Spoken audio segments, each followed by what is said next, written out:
नमस्कार दोस्तों।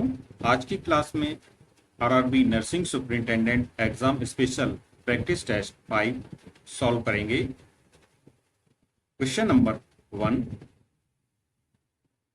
विच of the following is an example of secondary prevention. निम्नलिखित में से कौन सा सेकेंडरी प्रिवेंशन का उदाहरण है? Treatment of the disease and rehabilitation, proper disposal of garbage, screening and case finding, encouraging physical exercise. Correct answer होगा option 3, screening and case finding यहाँ पर सेकेंडरी प्रिवेंशन का एग्जाम्पल होता है। सेकेंडरी प्रिवेंशन का उद्देश्य है अर्ली डायग्नोसिस और अर्ली ट्रीटमेंट, जिससे कॉम्प्लिकेशन से बचा जा सके। स्क्रीनिंग और केस फाइंडिंग इसका सही उदाहरण है।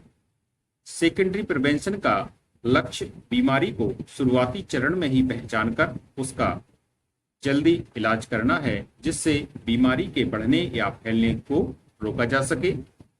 स्क्रीनिंग और केस फाइंडिंग जैसे mammography, blood pressure, diabetes test इसके प्रमुख उदाहरण हैं, क्योंकि इनसे बीमारी का शीघ्र पता लगाकर उपचार शुरू किया जाता है। Next question number 2, which of the following health care activities is secondary prevention. निम्नलिखित में से कौन सी स्वास्थ्य सेवा गतिविधि सेकेंडरी प्रिवेंशन है? Giving medications to patients in the ward, advice on safe sex practices to adolescent, immunisation of children, screening for lipid disorders in adults.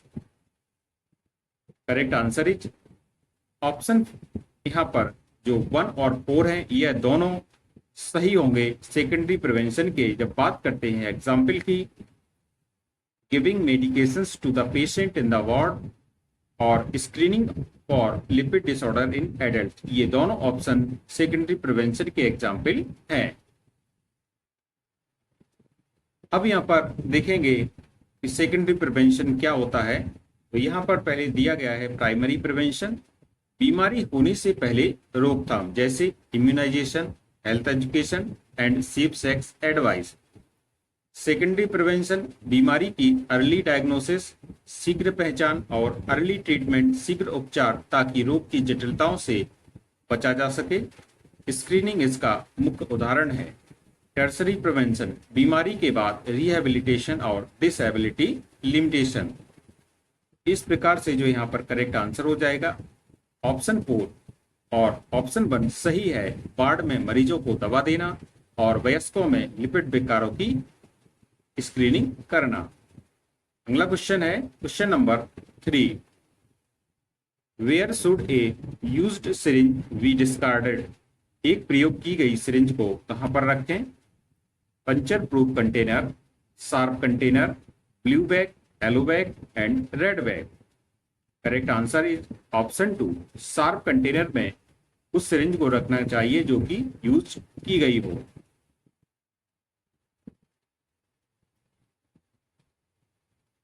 एक प्रयोग की गई सिरिंज, यूज्ड सिरिंज को हमेशा एक शार्प कंटेनर में ही रखें या डिस्कार्ड करना चाहिए।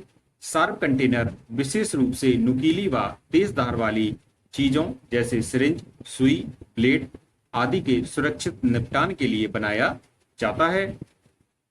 यह पंचर प्रूफ और लीक प्रूफ होता है, जिससे इन्फेक्शन फैलने और चोट लगने का खतरा कम हो जाता है। यह नॉर्मली रेड कलर का होता है और उस पर बायो हैजार्ड का चिन्ह बना होता है। Next question, question number 4, which of the following is a secondary prevention measure for tuberculosis। TB के लिए द्वितीयक प्रतिरोध का उदाहरण उपाय कौन सा है? BCG vaccination, dots treatment, XDR tuberculosis, MDR tuberculosis. यह पर बात हो रही है द्वितीयक प्रिवेंशन की, सेकेंडरी प्रिवेंशन की। तो बीमारी को आगे बढ़ने से रोकने के लिए जितने जल्दी हो सके उसका ट्रीटमेंट किया जाए, इसलिए यहाँ पर जो सेकंड ऑप्शन होगा डॉट्स ट्रीटमेंट यहाँ पर सही हो जाएगा।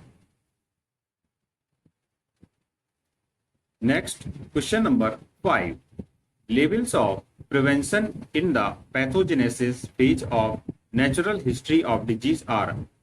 रोग के प्राकृतिक इतिहास के रोग जनन चरण में प्रतिरोध के स्तर कौन कौन से होते हैं? Primary and secondary prevention, secondary and tertiary prevention, pre primary and primary prevention, primary and tertiary prevention. सही आंसर होगा इसका option 2, secondary and tertiary prevention.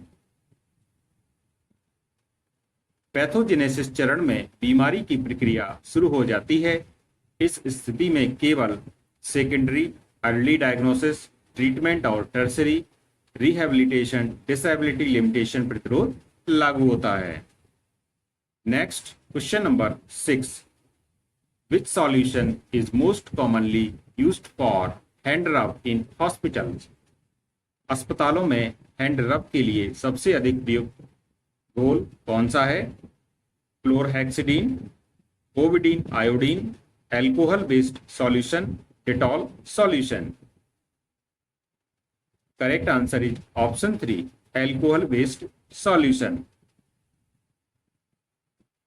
Next, in which position should the unconscious patient be kept for mouth care? Supine position, collar's position, sideline position and prone position. एक unconscious रोगी को मुख्य देखभाल oral care के लिए किस स्थिति में रखना चाहिए? करेक्ट आंसर होगा ऑप्शन सी, इसको रखना चाहिए साइडलाइन पोजीशन में। Unconscious patients should be placed in sideline position during mouth care to prevent aspiration of secretions.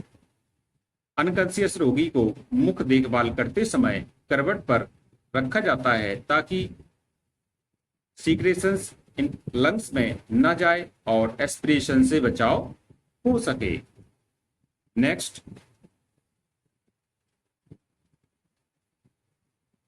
which method is most effective for sterilization of surgical instrument?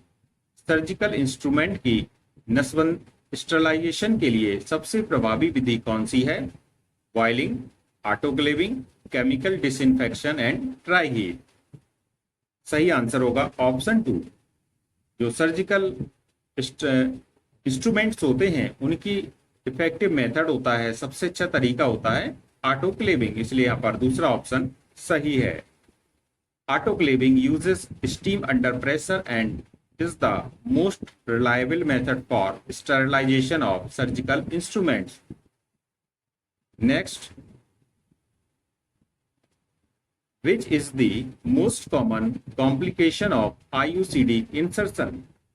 Pelvic infection, uterine perforation, expulsion and hemorrhage.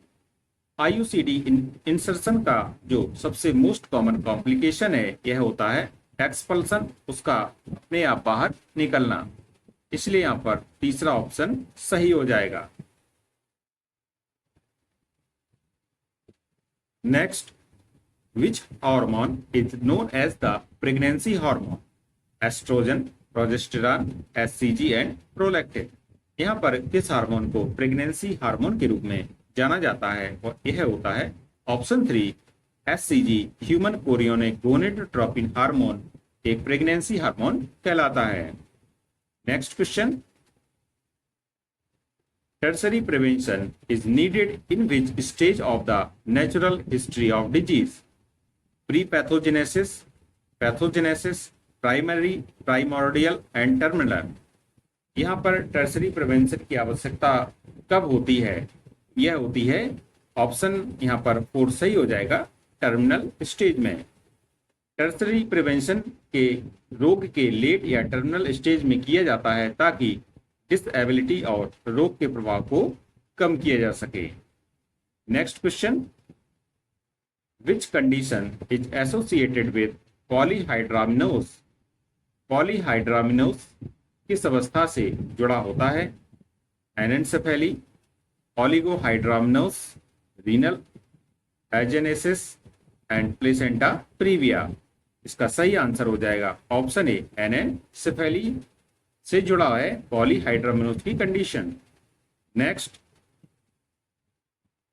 Which is the most common site of ectopic pregnancy? Ovary, cervix, fallopian tube and abdominal cavity. यहाँ पर ectopic pregnancy से संबंधित जो most common site होती है यहाँ पर यह होती है फैलोपियन ट्यूब। एक्टोपिक प्रेगनेंसी का मीन्स आप लोग जानते होंगे कि यहाँ पर जब इस गर्भाशय के अंदर यूट्रस के अतिरिक्त अन्य जगह पर फीटस का डेवलपमेंट हो तो उसको एक्टोपिक प्रेगनेंसी बोला जाता है, जिसकी कॉमन साइट फैलोपियन ट्यूब होती है। Next question, screening for cervical cancer is primordial prevention, primary prevention, tertiary prevention and secondary prevention. जब किसी बीमारी की स्क्रीनिंग की जाती है तो इसको सेकेंडरी प्रिवेंशन बोला जाता है। सर्वाइकल कैंसर स्क्रीनिंग जैसे पैप-स्मीयर, बीएसई, टीएसई पहले से शुरू हो चुके रोग प्रक्रिया को पहचानने में मदद करते हैं। यह सेकेंडरी प्रिवेंशन होता है। Next, which of the following is not a part of secondary prevention of mental illness? मानसिक रोगों के द्वितीयक बचाव का हिस्सा निम्नलिखित में से कौन सा नहीं है? Crisis stabilisation, screening, rehabilitation and early detection. सही आंसर हो जाएगा ऑप्शन 3, रिहेबिलिटेशन इसका करेक्ट आंसर है। रिहेबिलिटेशन टर्सरी प्रिवेंशन का पार्ट है। सेकेंडरी प्रिवेंशन में केवल स्क्रीनिंग, अर्ली डिटेक्शन और क्राइसिस स्टेबलाइजेशन आते हैं।